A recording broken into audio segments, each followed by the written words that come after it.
Before I begin, be sure to like the video and leave a comment on what you think of it. Also, be sure to subscribe to my channel and ring the bell to keep up with further audiobook readings. Chapter 11. Adaptation. JL refused to come to LA. The whole TV thing was disconcerting to him. It was all happening too fast. It was out of left field and outside his expertise. I'd been to Quincy Jones' birthday party, and the next I had a TV show? There was no plan, no strategy, and we were all still trying to recover from the catastrophic financial and creative collapse of DJ Jazzy Jeff and the Fresh Prince. And now, I wanted JL to pack up everything and move to Los Angeles because Quincy Jones is an alchemist? Tanya and I had gotten a new apartment in Burbank, walking distance to NBC. My full focus was clearly now on television and making this pilot episode hot. Dude, you need to be in the studio doing what you do, JL implored. Jay, I'm telling you, our future is out here. Our music is dead. Well, that's not true, but whatever you need me for, I can do it from Philly. Jay, you don't understand. You have to be out here. It's not scheduled meetings and structured like that. People make decisions at birthday parties and in diners. JL knows me as well as anybody on this earth. He saw me, and sometimes still sees me, as an impetuous artist who needs to be protected from myself.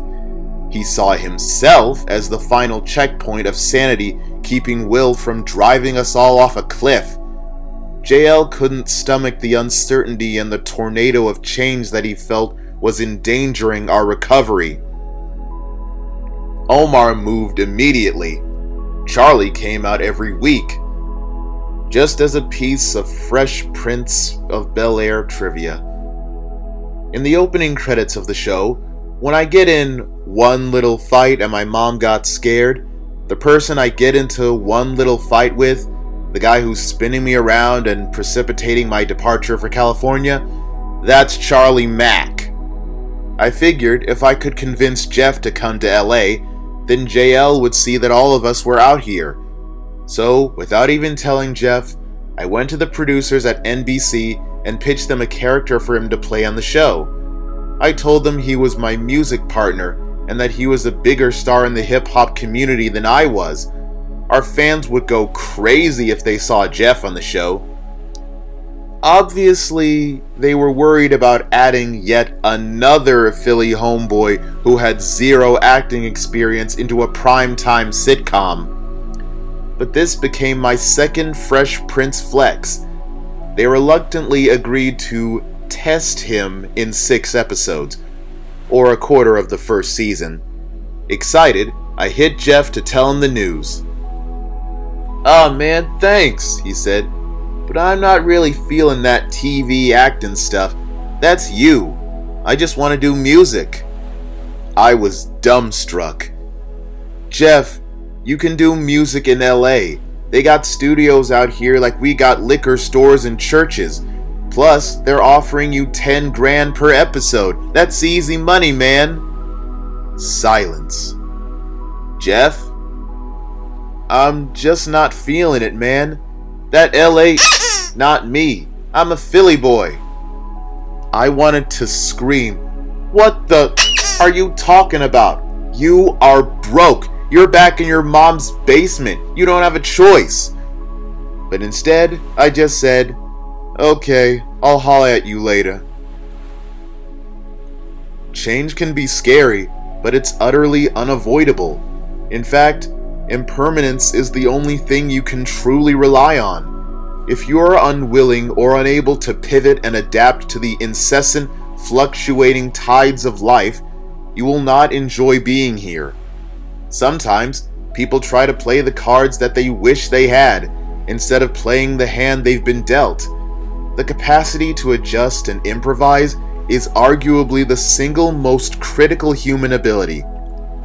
There's a Buddhist parable that has guided me through many a perilous transition. A man is standing on the banks of a treacherous, raging river. It's rainy season. If he can't get to the other side, he's done. He quickly builds a raft and uses it to safely cross the river. In joyous relief, he high-fives himself, lifts the raft, and heads toward the forest. But as he attempts to make his way through the dense tree cover, the raft is banging and knocking into trees and becoming entangled in vines, preventing him from moving forward. He only has one chance for survival. He must leave the raft behind. The vessel that saved his life yesterday is the same one that will kill him today if he does not let it go. The raft represents our outmoded ideas and old ways of thinking that no longer serve us. For example, the same angry, aggressive persona you cultivated as a child to protect yourself from bullies and predators will now destroy every relationship you have if you're unwilling to let it go.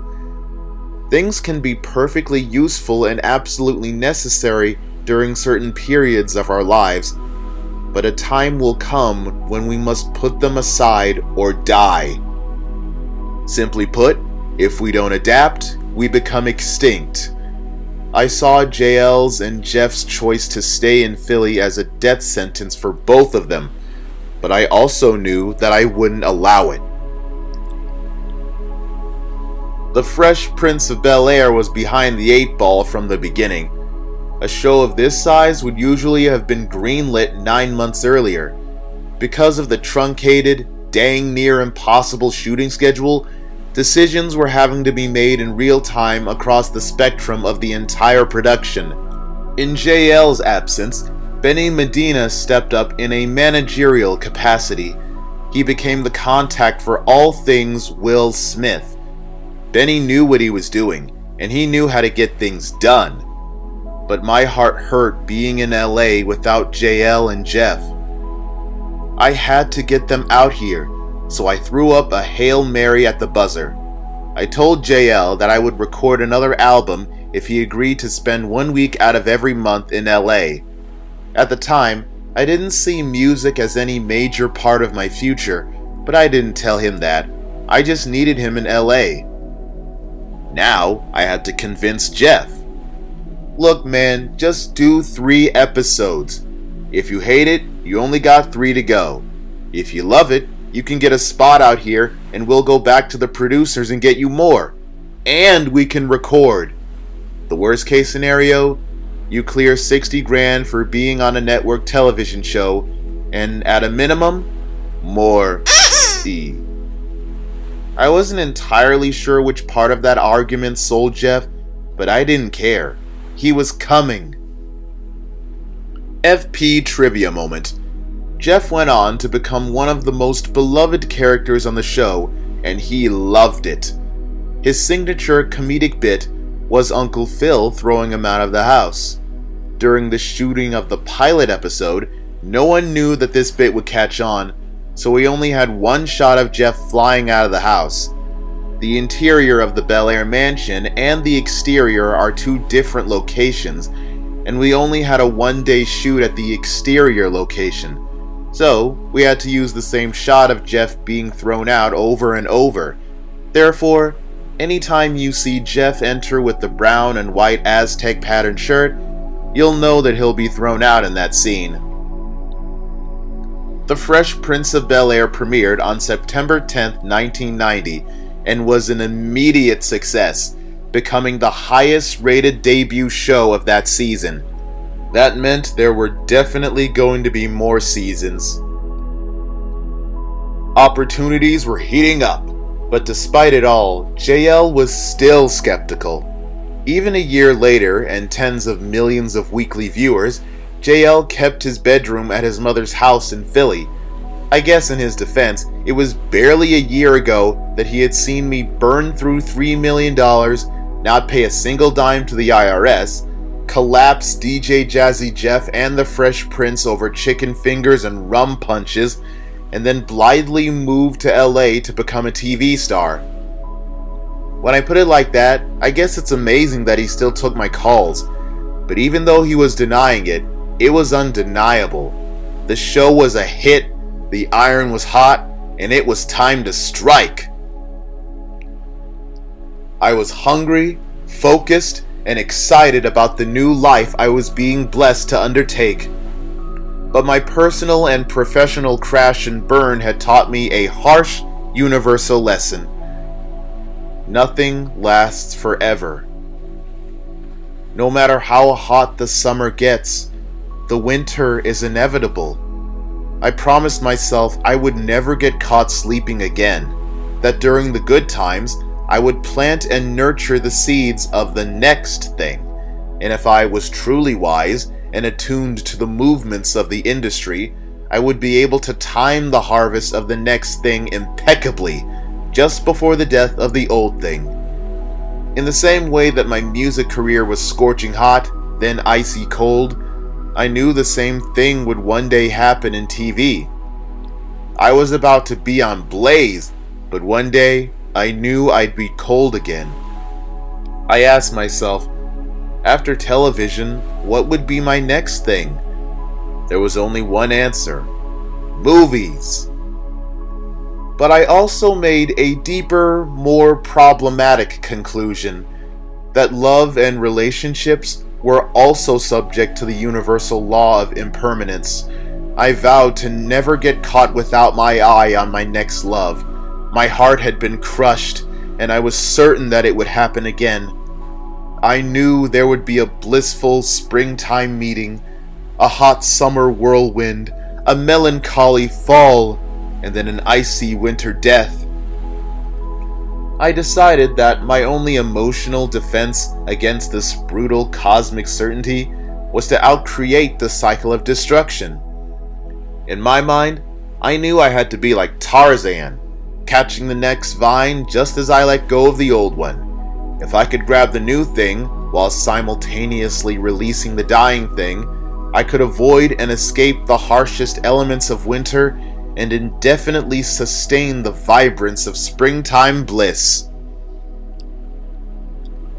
Sitcom television is the individual, undisputed, greatest job on earth.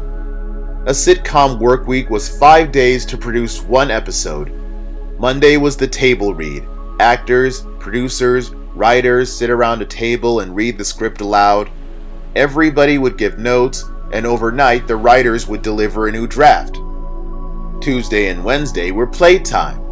The actors on stage trying to breathe life into the words. This was the part that made sitcom television the best job. We got paid to laugh, joke, play, create, debate, grow, and love on each other. At the end of each day, we would do a run-through for the writers and show them what we had come up with. And Tuesday and Wednesday night, they would make adjustments, improving the script. Thursday was a technical run-through.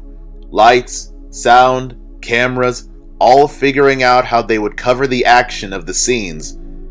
And then, Friday, the live, in-studio audience.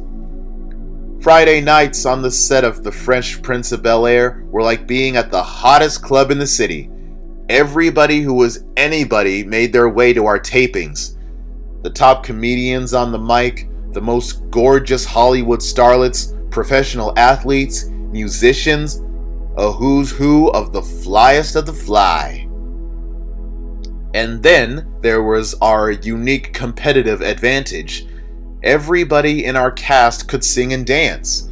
So between scenes, Alfonso would perform Michael Jackson, Joe Marcel would sing some obscure, hilarious British show tune, James Avery would demonstrate all the old school dances, Janet Hubbard Witten was an Alvin Ailey trained dancer, and a Juilliard trained actor and singer. Even Tatiana, at 11 years old, was jumping in the game. And then, as if all that wasn't enough to send the studio audience into hysteria, we dropped our nuke. DJ Jazzy Jeff and the Fresh Prince would perform live every Friday night. Our between-scene moments were as iconic as anything we ever put on camera.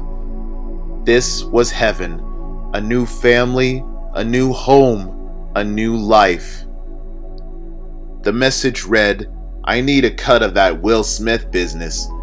JL received this message from an infamous LA gangbanger with a reputation for shakedowns, violent extortion, and charging fees for protection.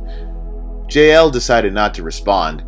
We were no strangers to violence and attempted intimidation. We had guys in Philly who were more than prepared to make trips to handle things if we needed it. But LA was different. There was a brazenness and a pervasiveness that made us feel uncertain. In Philly, you could easily discern the dangerous areas and avoid them.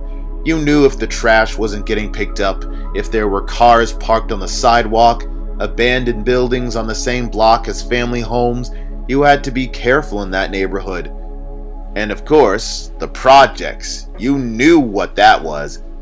But in LA, the worst neighborhoods would have green grass and palm trees. Carjackings in broad daylight were common. You could get caught slipping anywhere. We couldn't work out where to drive or what to wear. It all felt dangerously confusing. None of us carried guns in Philly. All of us carried guns in LA. There were now 5 messages for JL. "I need a cut of that Will Smith business. You should probably respond." We had heard the stories about this dude. He would just take people's money, force them to sign over their publishings, strong-arming people throughout the industry. We were new to LA, and we did not want trouble. But if trouble wanted us, we were right here. JL decided to take the call. "This is James Lassiter. How can I help you?" "You a hard man to get in touch with," the dude said. "I'm thinking I need to get into that Will Smith business." "Okay," JL responded, taking a pause to measure his next move. "I think we can do that." Good, the dude said. "But I have a partner," JL interjected. "I don't make the final decision. You'll need to speak with him." "Okay, let's set that up." "Absolutely, immediately." "My partner works at the Federal Bureau of Investigation," JL said evenly. "I'll set the call, and any deal that you and he come up with, I'm down for it." We never heard from him again. A threat is one thing. Violence is something else. But when you grow up in violent environments, your mind adapts to perceive threats everywhere. You reason that you cannot afford to get caught slipping, even once.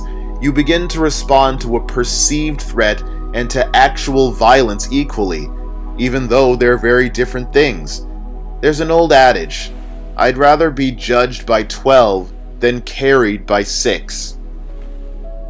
It was a Wednesday. We were struggling on set, trying to make a scene work. We all felt it. The writing wasn't landing as authentic or funny. So I took it upon myself to begin making changes to the scene.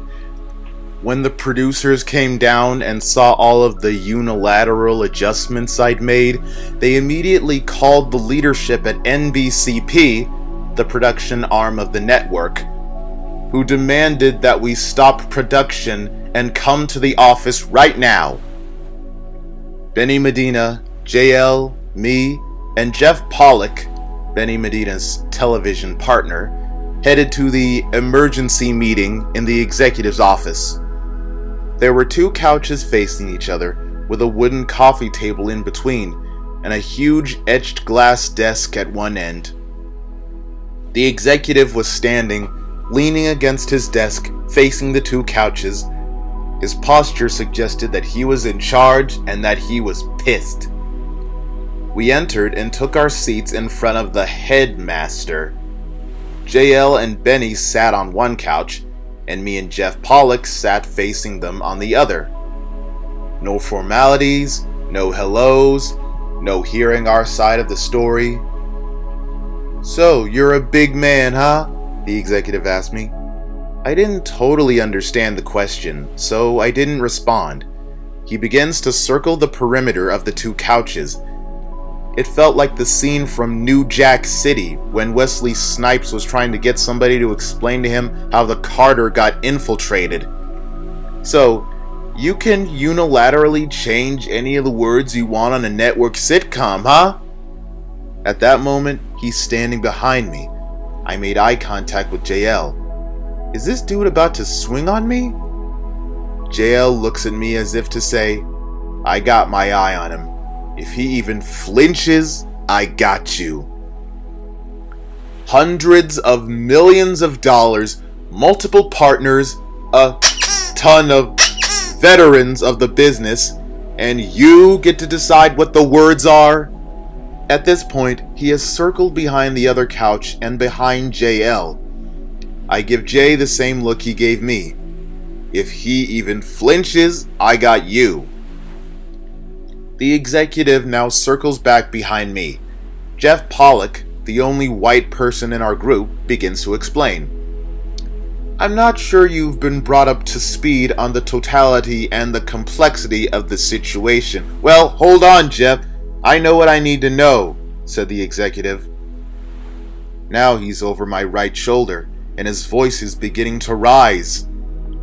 "I've seen this happen 1,000 times. You can be gone just as fast as you got here." In front of JL, on the coffee table, is one of those 5-pound glass snow globes. JL surreptitiously grabs it and sits it in his lap. Our eyes locked. He has a different look this time. "Whatever you want to do, homie."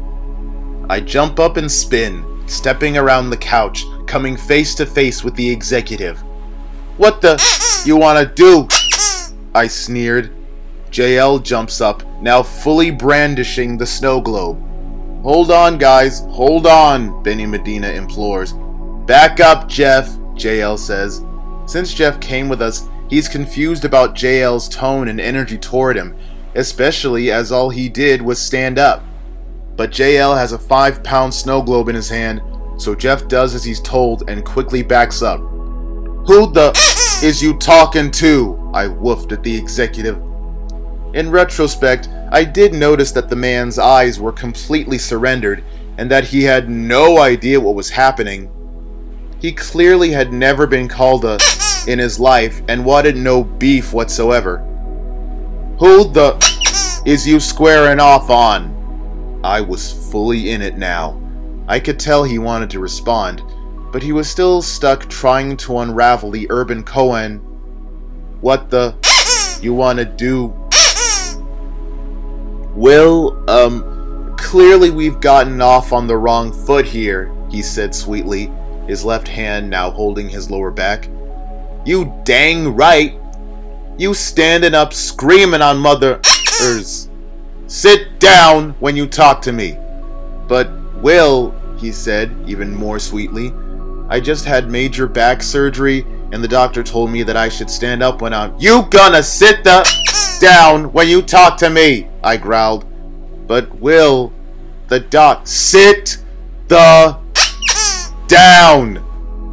He gingerly made his way over to the edge of his big glass desk, delicately placing his hand to brace himself. Wincing, he lowered himself painfully onto the edge of the desk. Benny had seen enough. "Okay, we're good. You guys, go," he said. "JL, put the snow globe down." JL steps in front of the executive and gestures for JL and I to leave the room. We comply. As we're exiting, we hear Jeff whisper, "We are so sorry." What the hell was that?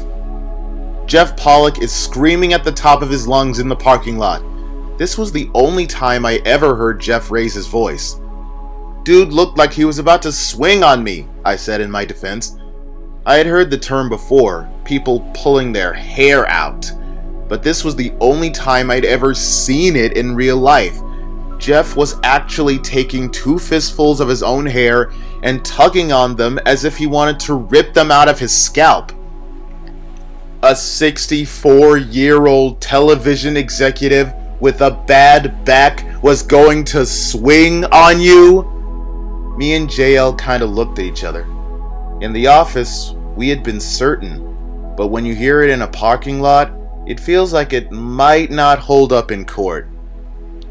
Well, why was he standing up, walking around us like he was gonna do something? I asked in a last-ditch defense of my perception.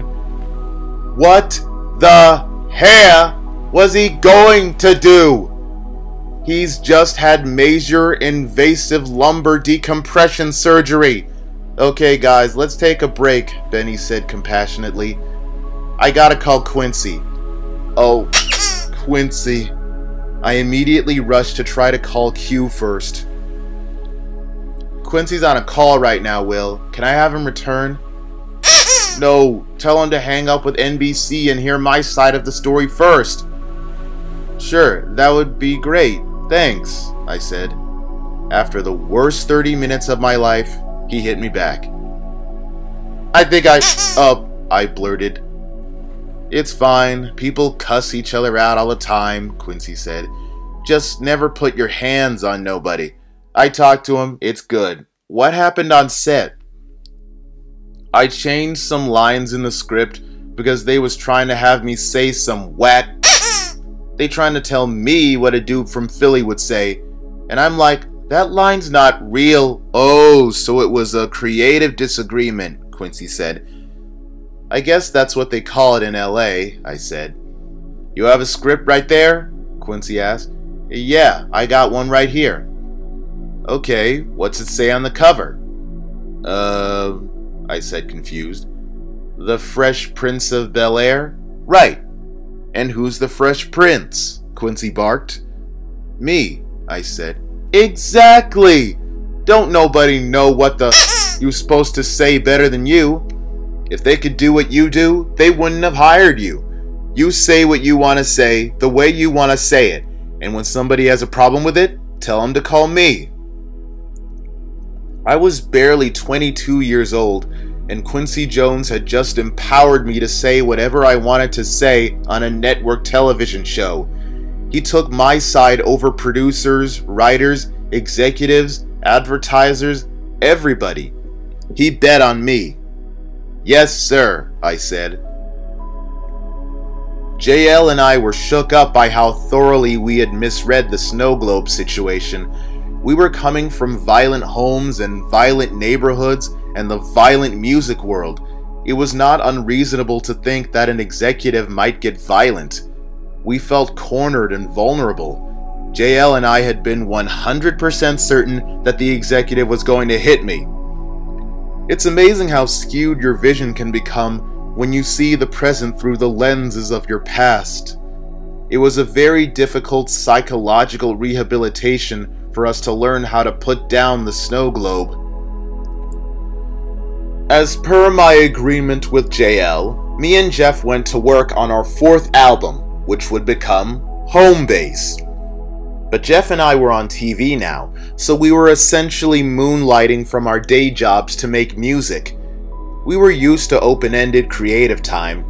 In the past, we'd blocked out months to conceive, write, and record, and consume chicken fingers. But now, because of the specific and limited time frames, we had to be laser-focused and razor-sharp with every single moment of studio time. To quote Daddy-O, there was no bull while we were on the clock. The result was, as opposed to and in this corner, for Home Base, we made twice as many songs in half as much time for a quarter of the budget, and the songs were better. Another byproduct of our television success was that we were freed from the pressure of needing the record to be a hit. If the album bombed, we would be fine. Our rents and our tax liabilities were getting paid with Bel-Air money. We got to have fun again. It was just me and Jeff being me and Jeff, getting back to what made us great. we were getting back to our home base. It was also the first time we opened up our creative process to new producers and other creative voices. I had been working in Chicago, finishing my vocals on the album with a couple of young Jive Records producers named Hula and Fingers. Jeff was doing the final mixing in New York, and I was booked on a 6 p.m. flight from O'Hare to LAX. Me, Hula, and Fingers had partied hard the night before, celebrating the completion of home base. I had blown my voice out yelling all night in the club. On the way to O'Hare, I stopped by the studio to pick up a couple of CDs of the sequenced album so I could listen on the plane. Hula gave me the CD, I tucked it in my backpack, and headed to the door. Fingers called after me. "Hey man, there's one more track that we were messing with. Jeff says he likes it. He told us to give it to you and see if you wanted to lay something real quick." I was exhausted. My voice was blown out. I was ready to get home to LA, and plus, the album was finished. Fingers was holding out a CD with the word Untitled in magic marker across the top. Just seeing the word Untitled was exasperating. Even the thought of having to write a whole new song made my stomach hurt. I was done. "Hey, Fingers," I said. "I appreciate you, man. Y'all have done great work, but I'm exhausted. I mean, listen to my voice. I couldn't lay nothing if I wanted to. You would probably have to get Jesus to hand me that CD for me to write another song." The guys laughed, but out of courtesy, I took the CD. I arrived at Chicago O'Hare an hour before my flight to the announcement that Flight 1024 to Los Angeles had been delayed 90 minutes. God dang it! Why is it always like that? The more you want to get home, the more delayed your dang flight is. I found a quiet corner, put my headphones on, and decided to listen to Untitled. The track opened with Fingers' voice into a crazy drum drop with a rising crowd cheer. "Drums, please! Ah, yeah!" And then a sultry female voice. "Summer, summer, summertime, time to sit back and unwind. Oh my God." I must have looked crazy in that airport lounge. I had that face that musicians get when a track is banging. It's like you smelling something nasty. My head was about to bop off my shoulders. I quickly grabbed my rhyme book from my backpack, and the next 2 hours was nothing short of divine intervention. I didn't write summertime as much as I channeled it. My mind collapsed into the bliss of summertime in Philadelphia. I felt myself floating through my childhood summer memories, and my hand was just along for the ride, trying to keep up. Summertime is the only song I've ever written from beginning straight through the end and didn't change or edit a single word. The lyrics, as they appear on the final cut, are exactly as they came through. It was a pure stream of consciousness. I would later learn a term that resonated deeply with my experience at O'Hare that night. Psychography, or automatic writing, is a theoretical psychic ability allowing someone to produce written words without consciously writing. Skeptics call it self-delusion. I call it another Grammy and my first #1 record. Flight 1024 is now boarding. I knew this song was crazy, and if I didn't record it today, it wasn't going to be on the album. I could hear Quincy in my head. "What you gonna do, Philly?" It. I popped up, back in the car, back to the studio. My voice was wrecked. The pitch and tone of voice I was famous for was high, up-tempo, and wrapped in a smile, but every time I reached for that energy in the studio that night, my voice would crack and fail. Hula and Fingers kept telling me, "Don't worry about it, just work with what you got. Lay down in that lower register." Give me some Rakim." That was exactly the direction I needed. Rakim was hands down my favorite rapper at the time. So I settled down and decided to play the cards I'd been dealt, rather than the ones I wished I had. My vocal delivery on "Summertime" shocked the hip-hop world. It was released on May 20th, 1991, and within a month, it had hit #1 on the Hot R&B Hip-Hop and #4 on the Billboard Hot 100 charts. The music video was recorded back home in Philly with me and Jeff's real family and friends. Home Base went platinum within 2 months. It won an American Music Award and snatched our second Grammy. Just as a piece of Jazzy Jeff and Fresh Prince trivia, we boycotted when Parents Just Don't Understand won our first Grammy, and Summertime was nominated against the monster Naughty by Nature hit OPP. And I was positive we were going to lose, so I didn't go. Jazzy Jeff and the Fresh Prince now had 2 Grammys, and I had yet to make an appearance anywhere near the award show. Meanwhile, in my other career, I studied my lines obsessively. In those early days of the Fresh Prince, I was so terrified of failing that I would memorize the entire screenplay. Not just my lines, but everybody's. It was the only thing that kept my anxieties at bay. If I was going to lose, it was dang sure going to be somebody else's fault. I may have overdone it slightly. I was so prepared that I was unconsciously mouthing all the other actors' lines on camera as they said them. Fortunately, there's an interesting thing that happens when you watch TV. Your eyes focus on the person who's talking. This is a form of something called inattentional blindness. Daniel Simons, in Smithsonian Magazine, describes it like this.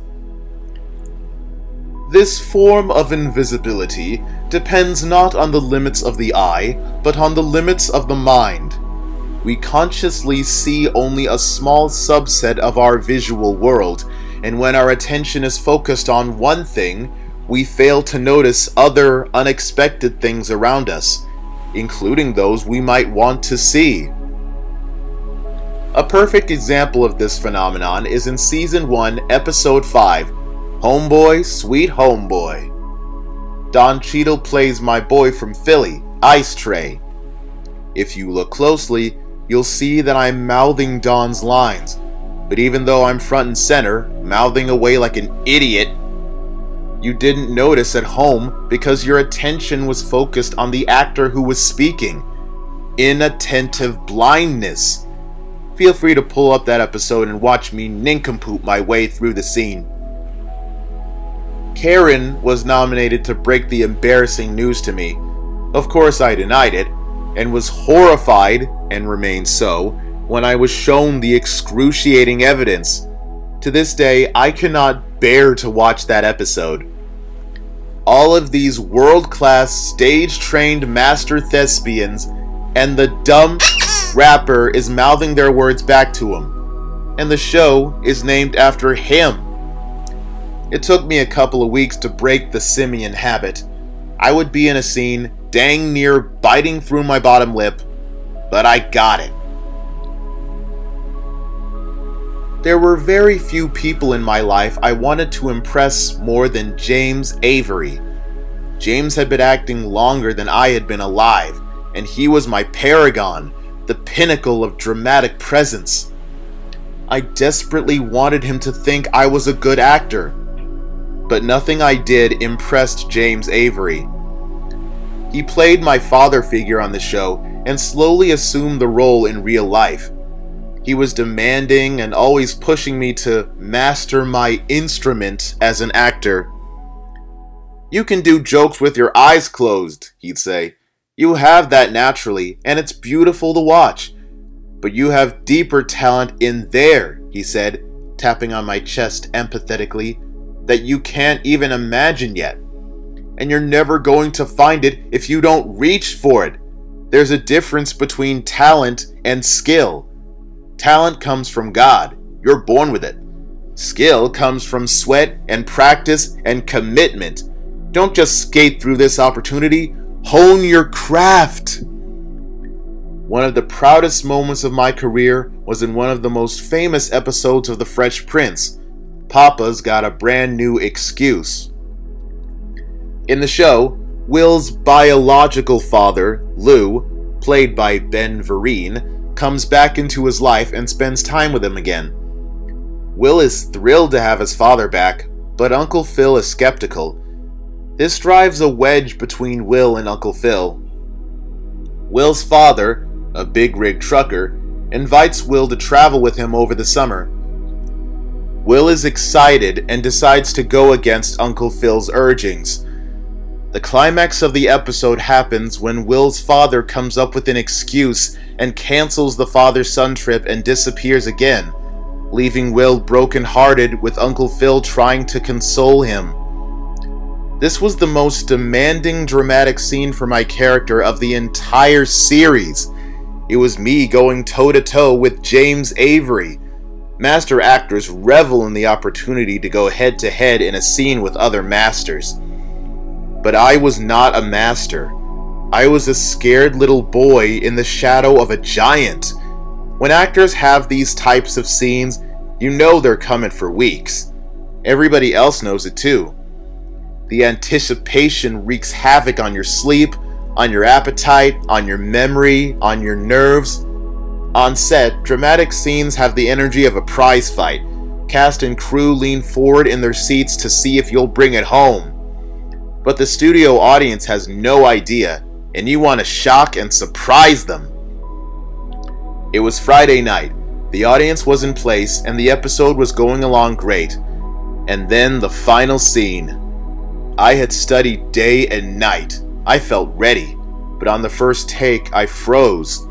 My mind went blank, and I missed my second line.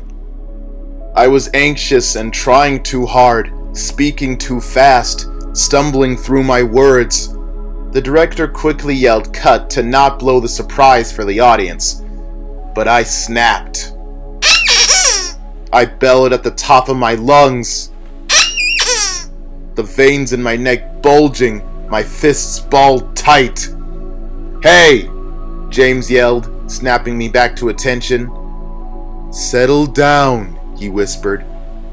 Then, pointing his index and middle finger to his own eyes, he gave me the universal signal for focus on me. He leaned into my ear. Use me. Look into my eyes and talk to me. I fell into his gaze, somehow plugging into his power, our stare unbroken, until he felt I had been sufficiently fueled. James didn't wait for the director. He called action from the floor. The next take is what appeared in the actual episode.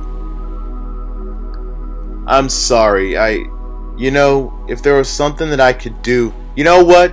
You ain't got to do nothing, Uncle Phil. It ain't like I'm still 5 years old, you know? Ain't like I'm gonna be sitting up every night asking my mom, 'When's Daddy coming home?' You know? Who needs him? Hey, he wasn't there to teach me how to shoot my first basket, but I learned, didn't I? I got pretty dang good at it too, didn't I, Uncle Phil? Got through my first date without him, right? Learned how to drive, I learned how to shave, I learned how to fight without him. I had 14 great birthdays without him. He never even sent me a dang card. To hell with him! I ain't need him then, and I don't need him now." "Well, no. You know what, Uncle Phil? I'm going to get through college without him. I'm going to get a great job without him. I'm going to marry me a beautiful honey, and I'm going to have me a whole bunch of kids. I'll be a better father than he ever was. And I sure as hell don't need him for that, because they ain't a dang thing he could ever teach me about how to love my kids." And after a beat, Will starts crying and says, "How come he don't want me, man?" Uncle Phil lovingly gathers Will into his arms. The shot slowly pans away onto a statue of a father and son Will had purchased as a gift. In the embrace, James Avery whispers in my ear, "Now that is acting.